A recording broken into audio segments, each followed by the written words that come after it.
తెలంగాణ రాష్ట్ర మంత్రివర్గ విస్తరణలో సీఎంతో పాటు రాష్ట్రంలో ఉన్న కాంగ్రెస్ సీనియర్ నేతలందరి రిక్వెస్ట్లని చెత్తబుట్ట పాలు చేసింది కాంగ్రెస్ అధిష్టానం అనే మాట క్లియర్గా వినిపిస్తుంది. ఇది నిజమా కాదా అనే విషయాలకు పోయే ముందు ఒకసారి మనం ఒక చిన్న విశ్లేషణ చేసుకుంటే ఇట్లే అర్థమైపోతుంది. 18 నెలల సుదీర్ఘ విరామం తర్వాత, అంటే ఆల్మోస్ట్ కాంగ్రెస్ గవర్నమెంట్ ఫామ్ అయ్యి 2023 డిసెంబర్, ఇప్పటికి 18 నెలలు అవుతుంది. 18 నెలల నుంచి ఇంకో 6 మంత్రి పదవులకి అవకాశం ఉన్నా ఇవ్వకుండా అట్లే పెండింగ్లో పెట్టిర్రు. అంతేకాదు చాలా కీలకమైన శాఖలకు కూడా మంత్రులు లేరు. హోము, ఎడ్యుకేషన్ లాంటి కీలకమైన శాఖలకు కూడా మంత్రులు లేరు. అవన్నీ సీఎం దగ్గరనే ఉండిపోయినాయి. సో ఇట్లాంటి నేపథ్యంలో 18 నెలల నుంచి మంత్రివర్గ విస్తరణ చేయాలనుకుంటున్న రకరకాల అబ్స్టాకిల్స్, నాకు కావాలని ఒకరు, మాకు కాంగ్రెస్ పార్టీలో చేరే ముందే మాకు హామీ ఇచ్చిరని ఒకరు, ఇట్లా రకరకాల ఇష్యూస్ మధ్య 18 నెలల నుంచి అది వాయిదా పడుతూ వచ్చింది. ఎప్పుడైతే తెలంగాణ రాష్ట్ర వ్యవహారాల ఇన్ఛార్జిగా మీనాక్షి నటరాజన్ ఛార్జ్ తీసుకున్నారో అప్పటి నుంచి దీంట్లో కొంచెం వేగం పెరిగింది. ఆవిడే గ్రౌండ్ లెవెల్ నుంచి, కార్యకర్తల దగ్గర నుంచి కూడా రిపోర్ట్లు తెప్పించుకున్నట్టు తెలుస్తుంది. సో ఏదైతే ఫైనల్ గా ఒక ముగ్గురికి మాత్రం మంత్రి పదవులు, అట్లాగే డిప్యూటీ స్పీకర్ పదవి, ఈ 4 పదవుల్ని ఫిల్ చేస్తూ నిర్ణయం తీసుకున్నారు. అది అయిపోయింది కూడా. ఆల్రెడీ మంత్రులు ప్రమాణ స్వీకారం చేసేసారు. Dornakal MLA Ramachandra Naik first time ఆయన గెలిచిండు, డిప్యూటీ స్పీకర్ గా బాధ్యతలు తీసుకున్నాడు. కాంగ్రెస్ పార్టీ ఈ నలుగురులో ఒక సామాజిక కుల సమీకరణాలు పర్ఫెక్ట్ గా అమలయ్యేలా చూసినట్టు తెలుస్తుంది.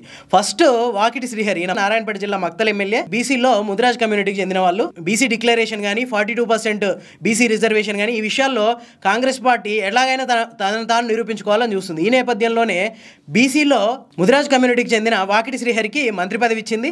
అయితే ఈ మక్తల్ నియోజకవర్గం నుంచే మరొక ఓసీ నేత ఉన్నాడు. ఆయన ఎదగాలంటే ఈ వాకిటి శ్రీహరికి మంత్రి పదవి ఇవ్వకుండా చూడాలి అని చెప్పి రేవంత్ రెడ్డి చాలా ట్రై చేసినట్టు తెలుస్తుంది.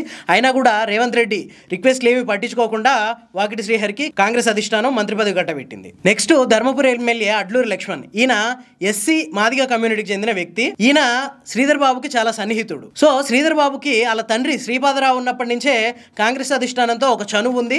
డైరెక్ట్ గా మంత్రాలు జరిపే అంత స్వేచ్ఛ ఉంది వాళ్ళ దగ్గర. ఈ నేపథ్యంలోనే శ్రీధర్ బాబు లాబింగ్ చేయించి, అట్లాగే అడ్లూరి లక్ష్మణ్ కి అర్హత కూడా ఉందని చెప్పి ఈ మంత్రి పదవి ఇప్పించుకున్నట్టు తెలుస్తుంది. ఇక్కడ కూడా సీఎంతో పాటు కాంగ్రెస్ సీనియర్ నేతలు, మిగతా కాంగ్రెస్ సీనియర్ నేతలు ఎవరి మాటలు అధిష్టానం పట్టించుకోలేదు అన్నది క్లియర్ గా తెలుస్తుంది. కాంగ్రెస్ లోనే మరో సీనియర్ నేత గడ్డం వివేక్, ఈయన వీళ్ళ తండ్రి కాక వెంకటస్వామి హయాం నుంచి కాంగ్రెస్ లో ఉన్నారు. కాకపోతే మధ్యలో కొద్ది రోజులు ఈ వివేక్ పార్టీలు మారిండు. కొద్ది రోజులు బీఆర్ఎస్ లో, ఆ తర్వాత బీజేపీలో ఆల్మోస్ట్ 10 ఏళ్ళు గడిపేసి 2023 ఎలక్షన్స్ ముందు మళ్ళీ కాంగ్రెస్ లోకి వచ్చేసిండు. అయితే ఈయనకి సీఎం రేవంత్ రెడ్డి కాంగ్రెస్ పార్టీలో చేరే ముందే మంత్రి పదవి ఇస్తానని హామీ ఇచ్చినట్టు తెలుస్తుంది. అయితే దీని మీద కాంగ్రెస్ సీనియర్ నేతలందరూ చాలా వ్యతిరేకతతో ఉన్నారు. ఎందుకంటే ఇప్పటికే గడ్డం వివేక్ చెన్నూరు ఎమ్మెల్యేగా ఉన్నాడు, ఆయన తమ్ముడు గడ్డం వినోద్ బెల్లంపల్లి ఎమ్మెల్యేగా ఉన్నాడు, ఈ గడ్డం వివేక్ కొడుకు పెద్దపల్లి ఎంపీగా ఉన్నాడు గడ్డం వంశీకృష్ణ. సో ఈ కుటుంబానికి ఇంకో పదవి ఇవ్వాల్సిన అవసరం లేదు అని చెప్పి చాలా మంది కాంగ్రెస్ సీనియర్ నేతలు ఆయన మీద గుర్రుగా ఉన్నారు. కానీ ఈ వివేక్ విషయంలో రేవంత్ రెడ్డి లాబింగ్ కూడా పనిచేయనట్టు తెలుస్తుంది. కాకపోతే ఈయనకి అధిష్టానంతో ఉన్న సంబంధాలు, అంతేకాదు జనంలో ఆయనకున్న ప్రాబల్యం, దాంతోపాటు తన చేతిలో ఒక మీడియా ఉంది, ఇది కాంగ్రెస్ పార్టీకి పూర్తిగా ఉపయోగపడుతుంది అనే ఉద్దేశంతో కాంగ్రెస్ పార్టీ ఈయన పేరుని పరిగణలోకి తీసుకున్నట్టు తెలుస్తుంది. ఇక మిగిలింది డిప్యూటీ స్పీకర్ గా పదవి పొందిన రామచంద్ర నాయక్. యాక్చువల్ గా ఎస్టీల నుంచి ఇప్పటికే సీతక్క మంత్రిగా ఉన్నారు. కానీ మన రాష్ట్రంలో ఎస్టీల్లో బాగా బలమైన కమ్యూనిటీ లంబాడా కమ్యూనిటీ. ఎస్టీల నుంచి ఈ కమ్యూనిటీకి ఏదో ఒక పదవి ఖచ్చితంగా ఉండాలి అనే ఉద్దేశంతో రామచంద్ర నాయక్ పేరుని కాంగ్రెస్ అధిష్టానం పరిశీలనలోకి తీసుకున్నట్టు తెలుస్తుంది.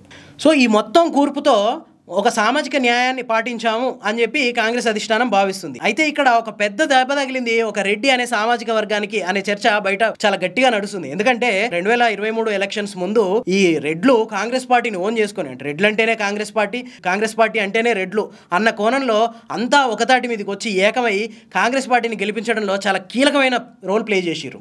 అంతేకాదు ఆర్థికంగా కూడా చాలా సహాయపడ్డారు. ఇప్పుడు అట్లాంటి కమ్యూనిటీలో ఒక 4-5 నెలల నుంచి ఈ మంత్రి పదవి గురించి చాలా పెద్ద వివాదం నడుస్తుంది. యాక్చువల్గా Munugode MLA Komatireddy Rajagopal Reddy, Ibrahimpatnam MLA Malreddy Rangareddy, Parigi MLA Rammohan Reddy, వీళ్ళు ముగ్గురు ఈ రెడ్డి సామాజిక వర్గం నుంచి మంత్రి పదవి కోసం పోటీ పడ్డారు. అయితే సీనియర్ నేత, కాంగ్రెస్ సీనియర్ నేత, మాజీ మంత్రి, అట్లాగే కాంగ్రెస్ పార్టీతో పాటు కాంగ్రెస్ ప్రభుత్వంలో చాలా కీలకమైన పదవులు అనుభవించిన వ్యక్తి జానారెడ్డి, ఈయన నాగార్జున సాగర్కి ఎమ్మెల్యే ఉండేవాడు. ఈసారి ఆయన కొడుక్కి అక్కడ సీట్ ఇప్పించుకొని ఆయన ఖాళీగా ఉంటున్నాడు.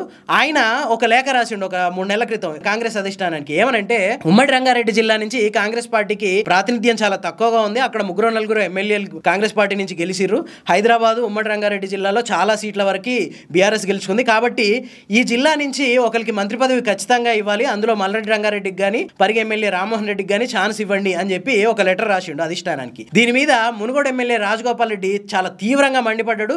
బహిరంగ సభలోనే జానారెడ్డిని నోటికి వచ్చినట్లు తిట్టిండు. ఎందుకంటే ఈ ఉన్న 6 మంత్రి పదవుల్లో 1 లేదా 2 మంత్రి పదవులు మాత్రమే రెడ్డి సామాజిక వర్గానికి వచ్చే అవకాశం ఉంది. సో తన అవకాశానికి గండి కొట్టేలా రంగారెడ్డి జిల్లాకి ఇవ్వండి అనే ఉద్దేశంతో జానారెడ్డి లేఖ రాసిండని, కేవలం తనకు మంత్రి పదవి దక్కకుండా పోవడానికి మాత్రమే జానారెడ్డి అధిష్టానానికి లేఖ రాసిండని చెప్పి బహిరంగ సభలోనే జానారెడ్డి మీద నోటికి వచ్చినట్టు మాట్లాడిండు.